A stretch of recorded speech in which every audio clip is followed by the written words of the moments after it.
नमस्कार, मैं हूं संदीप चौधरी। न्यूज 24 की इस खास पेशकश में आपका स्वागत है। इस महामंच पर हम बात कर रहे हैं मोदी सरकार के 3 साल की उपलब्धियां क्या रही हैं, और खास इस सत्र में हम बात करने वाले हैं मुसलमानों की। ट्रिपल तलाक के खिलाफ एक मुहिम चल रही है। सुप्रीम कोर्ट में रोज बरोज सुनवाई भी हो रही है। हमारा आज का बड़ा सवाल, क्या ट्रिपल तलाक के खिलाफ मुहिम मोदी सरकार की बड़ी कामयाबी है?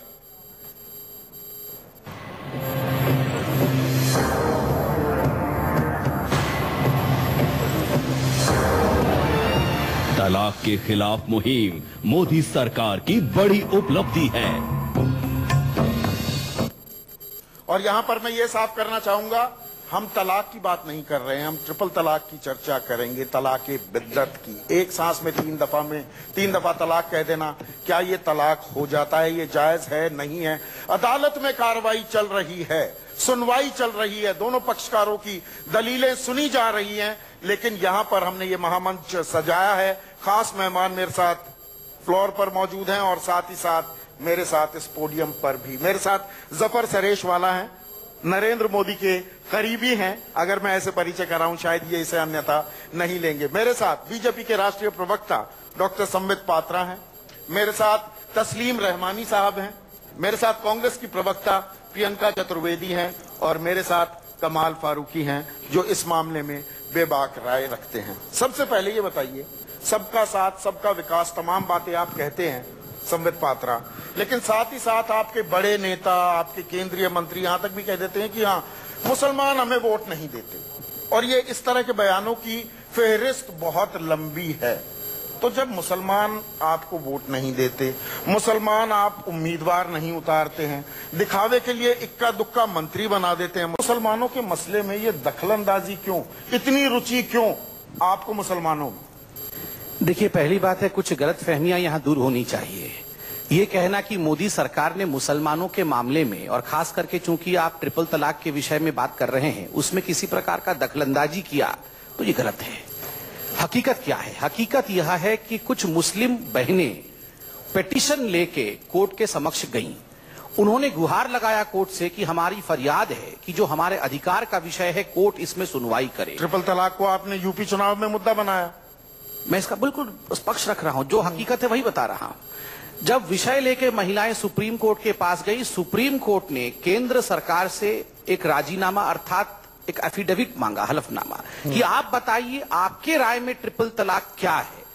केंद्र ने एक एफिडेविट सबमिट किया। केंद्र ने कहा, ट्रिपल तलाक के विषय में हमारा यह मानना है कि हम संविधान के साथ खड़े हों, अर्थात महिलाओं को डिग्निटी मिले, महिलाओं को लिबर्टी मिले, महिलाओं को इक्वालिटी मिले और महिलाओं को जस्टिस मिले। ये 4 पॉइंट्स के साथ केंद्र सरकार ने अपना एफिडेविट रखा। प्रधानमंत्री, हिंदू महिलाओं को मिल रहा है ये सब कुछ? देखिए, हिंदू महिलाएं भी जब जब कोर्ट में गई, कोर्ट ने हमसे एफिडेविट मांगा होता तो हम दे देते। मुस्लिम महिलाएं कोर्ट में गई, सुप्रीम कोर्ट ने, देश के सर्वोच्च न्यायालय ने एक एफिडेविट सरकार से मांगा, तो क्या सरकार को एफिडेविट कोर्ट के कहने पर नहीं देना चाहिए? देखिए, रेस्पोंडेंट नंबर 3 भी यहां बैठे हुए हैं। रेस्पोंडेंट नंबर 3 मतलब all India Muslim personal law board, 5 respondent है जहां तक मैं जानता हूं। तो इन्होंने भी एक अपने मर्जी से एफिडेविट सबमिट किया और एक पार्टी बने इसमें। उन्होंने एफिडेविट में क्या लिखा है? उन्होंने एफिडेविट में लिखा है कि हाँ, ये अनडिजायरेबल, ट्रिपल तलाक एक सिटिंग में ये अनडिजायरेबल है, अर्थात ये अच्छी बात नहीं है, मगर फिर भी ये होना चाहिए, ये ट्रिपल तलाक को हमें मान्यता देनी चाहिए, क्योंकि उन्होंने 3 कारण दिए हैं। कारण नंबर 1, उन्होंने लिखा कि आप देखिए, ये अगर ट्रिपल तलाक एक सिटिंग में नहीं होगा और बहुत लंबी कानूनी प्रक्रिया हो जाएगी, तो कई बार पति नाराज हो जाते हैं कि ये इतना लंबा प्रक्रिया हो गया, ये पत्नी जा नहीं रही है, तो कहीं ऐसा ना हो कि वो गुस्से में आकर पत्नी की हत्या कर दे, ऐसा ना हो कि गुस्से में आकर पत्नी को जला दे और उसे मार दे। तो मारने से अच्छा है कि एक सिटिंग में ट्रिपल तलाक हो जाए। दूसरा उन्होंने दिया कारण कि आप देखिए, ऐसा है कि जो डिसीजन मेकिंग पावर, मैं बिल्कुल हूबहू शब्द इस्तेमाल कर रहा हूं ताकि कोई कंट्रोवर्सी ना हो, डिसीजन मेकिंग पावर, अगर मैं सही हिंदी में उसका अनुवाद करूं तो फैसला लेने की क्षमता या शक्ति ये महिलाओं में कम है बनिस्बत पुरुष, इसलिए ये जो पावर है ये पुरुष के पास होना चाहिए। और तीसरा जो उन्होंने पॉइंट रखा कि देखिए कोर्ट में लंबा केस चलेगा, किसी दिन पति को गुस्सा आ जाएगा, वो जाके कोर्ट में कह देगा मेरी जो बीवी थी ये कैरेक्टरलेस थी, ये चरित्रहीन थी, तो गया भरे बाजार में इसका चरित्र खराब हो जाएगा और दूसरी शादी इसकी होगी नहीं। इसलिए ट्रिपल तलाक खराब तो है, तस्लीम रहमानी साहब, ट्रिपल तलाक खराब तो है, मगर पालन होना चाहिए। 64 पेज का आप पढ़ देंगे एफिडेविट, 64 पेज का। मैं यहाँ खाली लेके भी आया हूँ साहब के, पढ़ के नहीं आया हूँ, लेके भी आया हूँ। नहीं, कुछ गवर्नमेंट ने भी 24 पेज का एफिडेविट दिया है, क्या वो भी पूरा पढ़ेंगे? और तस्लीम रहमानी साहब जो संबित पात्रा कह रहे हैं ये बात कही गई हलफनामे में कि नहीं कही गई? देखिए, पहली चीज तो मैं ये अर्ज कर दूं कि इसमें मोदी जी की उपलब्धि की कोई बात इसलिए नहीं है कि जैसे संबित कह रहे हैं कि कोर्ट में कुछ खातून गई, उन्होंने केस डाला, तो ये उनका वो परेशान थी, उन्होंने केस डाला। मोदी जी की उपलब्धि जब होती कि वो इसको महसूस करते हुए कोई कमीशन, कोई कमेटी, कोई बॉडी ऑफ इंस्टीट्यूट बनाते और वो कहते कि इसको एग्जामिन कीजिए, तब हम उनकी उपलब्धि मानते, कोर्ट ने किया। दूसरी चीज ये कि हम ये महसूस कर रहे थे मोदी जी के 3 साल और मुसलमान, इस पर हम बहस करेंगे। ये मुद्दा है कि खाली तलाक पे अटक गया। तलाक तलाक का अकेला इशू नहीं है, सिंफुल है, हमारे अगर वो पाप है तो वो जायज कैसे?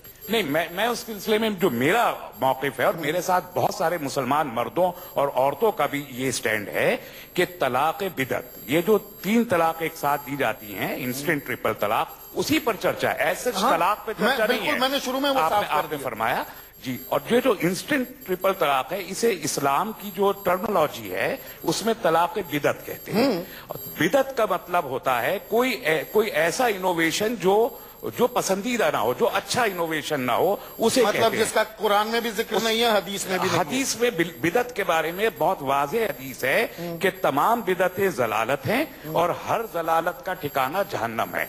ये मुस्लिम की मुत्तफिक अलैह हदीस है। तो उस पर लड़ाई क्यों लड़ी जा रही है? यही मेरा है कि जो बिदअत है, जिसका ठिकाना जहन्नम है, हम उसको विड्रॉ करने के बजाय उस पर एफिडेविट दे रहे हैं और इसरार कर रहे हैं कि नहीं हम तो बिदअत को मानेंगे और कुरान की आयत को नहीं मानेंगे। सूरह निसा, सूरह बकर, सूरह तलाक में कुरान का जो तरीका है वो बहुत क्लियर है कि वो 3 महीने के कम से कम 3 महीने मैं के उस पर चर्चा ही नहीं कर रहा। मैं तलाक बिद्दत नाजायज है ना पाप है, बिल्कुल मैं ये मानता हूँ कि लड़ाई क्यों लड़ी जा रही है? लड़ाई तो उसी पर लड़ी जा रही है। ये कुछ लोगों का ईगो हो सकता है, उनके पास कुरान से कम इसके लिए बहुत कम रेलिवेंस के साथ। कमाल फारूकी साहब, ये ईगो की लड़ाई है क्या? ये बिल्कुल साफ शब्दों में यहाँ पर तस्लीम रहमानी कह रहे हैं। बहुत होशियारी से पूरा जो डिस्कशन का जो पैटर्न है वो चेंज हो रहा है। यहाँ सवाल ये हो रहा था मोदी जी की, और हमें इसीलिए बुलाया गया था कि हम मोदी जी की उपलब्धियों को देखें, उनके जो उन्होंने काम। अभी हम ट्रिपल तलाक की बात कर रहे हैं और बाकी भी बात करेंगे। हाँ, ये बात भी करेंगे ना। आपने सुना था कि हम असल जो मुद्दा है, सारे मुद्दे हमारे असल जो मुद्दा है वो ये बतलाया गया था कि, और खुद मोदी जी, मैं अभी आपसे ट्रिपल तलाक का सवाल पूछ रहा हूं, बाकी सवाल कोई आपका कोई जबरदस्ती आपकी किसी बात का मेरे सवाल का जवाब देंगे ना आप, जो आपने जिस काम के लिए मुझे बुलाया वो के चलते ट्रिपल तलाक पर ये सुई अटकी हुई है। देखिए मेरे भाई, बात सुनिए, ये मैटर ऑलरेडी सुप्रीम कोर्ट में डे टू डे बेसिस पे चल रहा है। बिल्कुल। और ये टेक्निकल और लीगल मैटर है और वो सारा मैटर हम डिस्कस कर रहे हैं, हर एक चीज उसमें डिस्कस हो रही है। एक क्लियरिफिकेशन आपको मैं यहाँ दे दूं कि जहां तक तलाक का ताल्लुक है, चाहे वो 1 मरतबा की तलाक हो या 3 मरतबा की तलाक हो, उसको बहुत ही बुरा माना गया है। अलाउेबल चीजों में सबसे अनप्लीजेंट चीज माना गया। तलाक की बात कर रहा हूँ, तलाक की बात नहीं कर रहा। नहीं, बात तो करेंगे ना। उसकी वजह यह है कि ट्रिपल। नहीं, आप उधर क्यों जा रहे हैं? मुझे ट्रिपल तलाक बताइए भाई, आप उधर क्यों जा रहे हैं? मैं आपको ये बताने की कोशिश कर रहा हूं, ट्रिपल तलाक पाप है या नहीं है? सिर्फ तलाक, ट्रिपल तलाक नहीं, ट्रिपल तलाक की बात कर रहा हूँ। ट्रिपल तलाक भी गलत है और 1 तलाक भी। लड़ाई क्यों लड़ी जा रही है? इसलिए भाई मुझे सिर्फ यही पूछ रहा हूँ आपसे मैं कि हमको एक कानून ने बाकायदा सेक्शन आर्टिकल 25, 26 के अंदर इस बात की हमको इजाजत दी है मेरे कानून ने कि मैं अपने हिसाब से, जो मेरा शरीयत है, जो मेरा दीन है, और मेरा ही दीन नहीं हर सिटीजन का, उसके हिसाब से जीने का, सर उसके हिसाब से जीने का पूरा हक है, लेकिन उसको जीने का हक।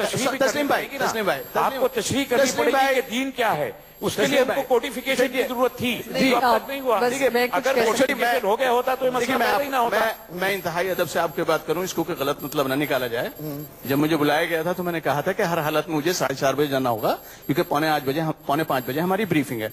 लास्ट बात आपको मैं ये कहकर जा रहा हूं सिर्फ कि जहां तक इसको पॉलिटिसाइज करने का मामला है, खुद अभी प्राइम मिनिस्टर ने वो तो all India Muslim personal law board कर रहा है ना। मुस्लिम पर्सनल आप उसके सदस्य सर, हैं। मुस्लिम पर्सनल लॉ बोर्ड ना तो पॉलिटिकल पार्टी है, न कभी वो कोई किसी पॉलिटिक्स में हिस्सा लेती है। तो सवाल ये इस मामले पैदा, में पक्षकार सवाल तो आप उनसे इस पूछिए मामले में पक्षकार सर, है। सवाल आप उनसे पूछिए कि इसको इलेक्शन स्टैंड क्यों बनाया जा रहा है। सवाल मैं इनसे उनसे पूछूंगा ना, पहले उन्हीं से आपसे पूछिए, पूछूंगा। क्योंकि आप नहीं, यहाँ नहीं, आप आप मुझे ट्रिपल बताइए, तलाक के ऊपर ये बात नहीं आपके कर रहे हैं। हलफनामे में ये बात सुनिए, मैं की आपकी नहीं इज्जत थी करता हूँ, लेकिन कि ट्रिपल तलाक, आपने यहाँ ट्रिपल तलाक, ट्रिपल डिवोर्स सिर्फ नहीं डिस्कस कर तलाक रहा, सिंपल आपने है। मोदी ये जी आपके को हलफनामे का पॉलिटिसाइज, हिस्सा है कि नहीं आपने है? इसको क्यों इजाजत दे रहे हैं कि पॉलिटिसाइज करें? मुसलमान मैं औरतों का आपसे पूछूंगा। अरे भाई, मुसलमान औरतों का ख्याल है, उसी के साथ साथ मैं आपको जरा और भी क्लैरिफाई कर दूं, ये मसला सुप्रीम कोर्ट के अंदर मुसलमान औरतों की तरफ से नहीं गया है।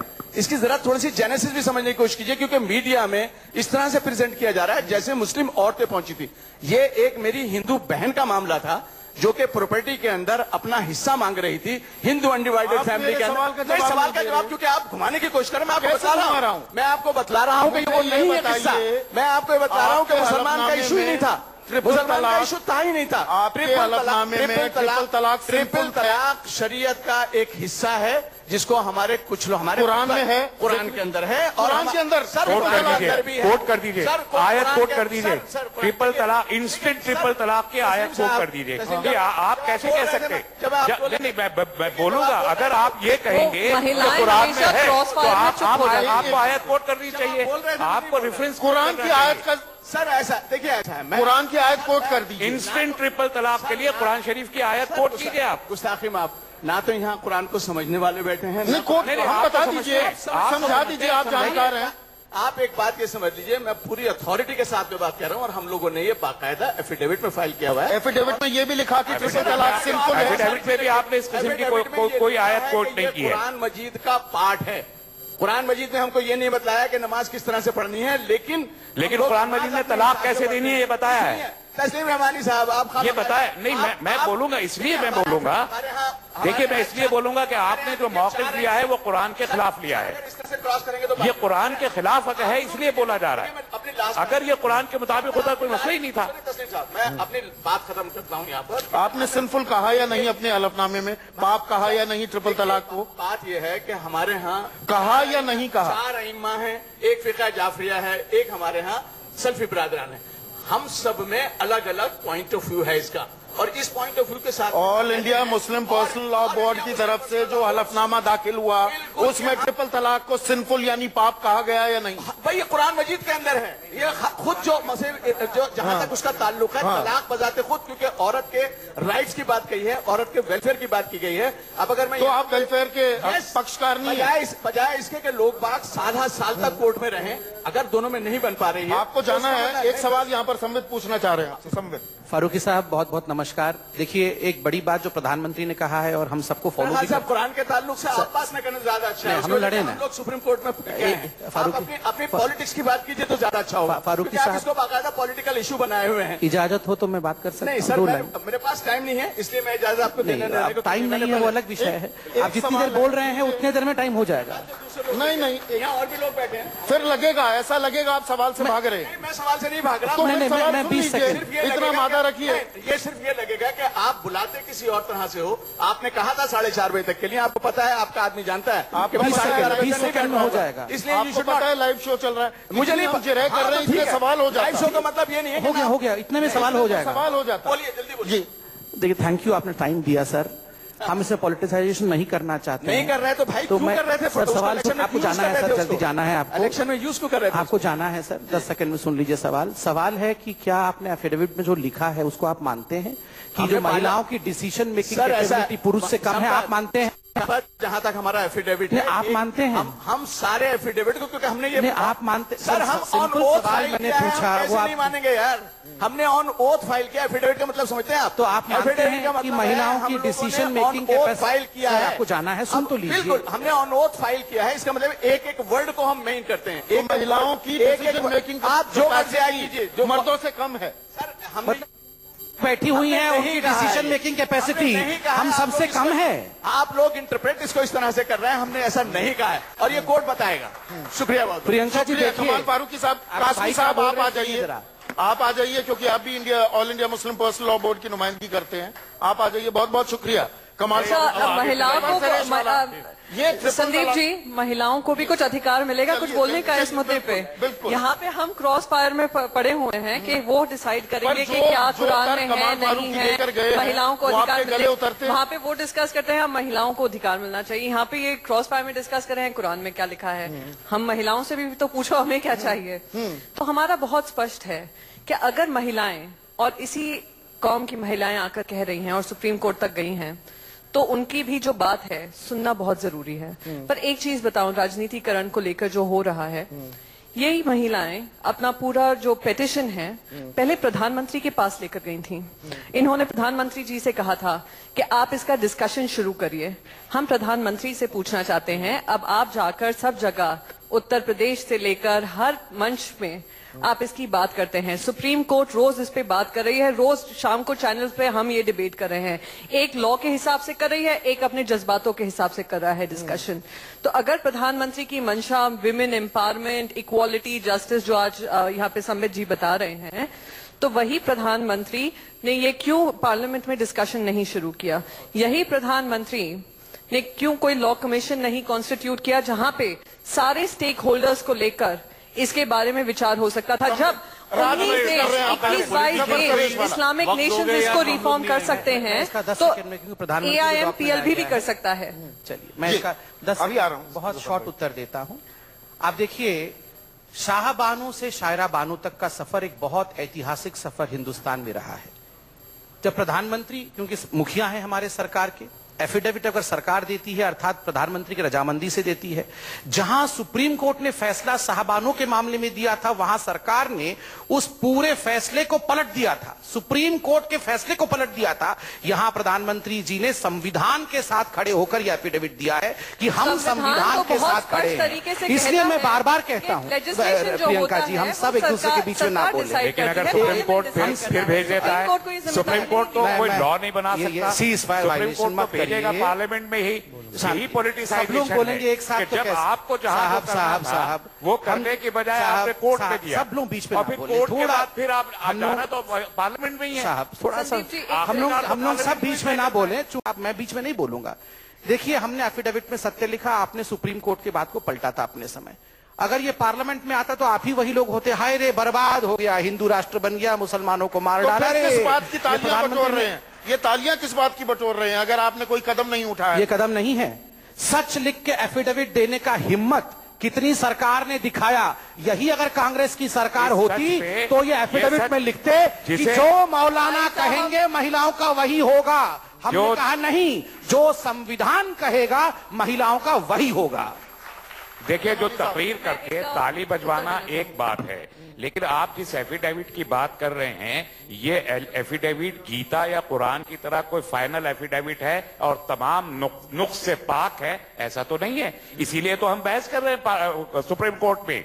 इस एफिडेविट में ऐसी बहुत सारी चीजें हैं जिन्हें चैलेंज किया जा सकता है, जिनको बदला जा सकता है, जिस पे बहस की जा रही है। मसलन ये कि आपने इस एफिडेविट के तहत आर्टिकल 25 को बहुत ही डीमीन एंड डाइल्यूट करके पेश किया है, आर्टिकल 14 को आपने सुपीरियर कर दिया। इस पे बहस की जा सकती है, उस पे बहस हो रही है। और सुप्रीम कोर्ट ने कहा है कि हम नहीं। आपकी बात सुनिए, अब मैं बोलता हूं, सुनिए। बात सारे सियासी लोग बोल रहे थे, अब सुनिए आप। पहली बात तो असल बात थी कि मोदी के 3 साल और मुसलमान, तो मैं ज्यादा बात उस पर करूंगा, लेकिन आपने छेड़ा है ट्रिपल तलाक को, और मेरा ये व्यू रहा है आज से नहीं 25 साल से, 55 से, कि ये triple talaq instant, arbitrary, without the due process of consolation, मिलना, वो जो बताया है, ये गुनाह है। It is a grave sin. और सेकंड, उमर, जो हजरत उमर जो थे, जिनका ये दुहाई देते हैं पर्सनल लॉ बोर्ड वाले, वो हजरत उमर रज़ी अल्लाह ताला अन्हु ने इस तरह से जो तलाक देने वाला था उसको 100 कोड़े मारे जाते थे।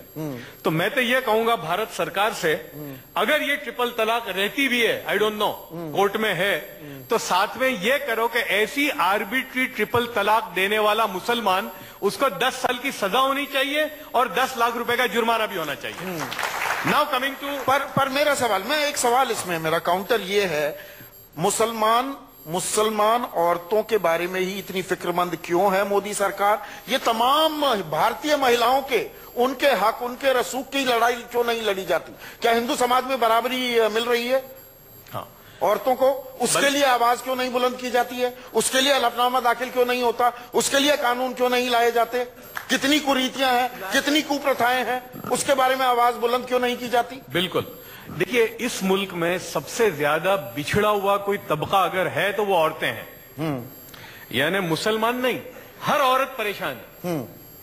यानी ये तो सवाल ही नहीं पैदा होता कि बल्कि मुसलमान औरत कम परेशान है बाय शेयर नंबर्स। ज्यादा परेशान तो हिंदू औरत है और उसका भी कोई पूछने वाला नहीं है। लेकिन ये जो बात अभी जो डिस्कशन हो रहा है, जो पार्लियामेंट में जो हुआ है, वो इसलिए हुआ है कि ये मुसलमान औरतें गई थी सुप्रीम कोर्ट में और ये पिटीशन 2013 में दायर की थी उन्होंने।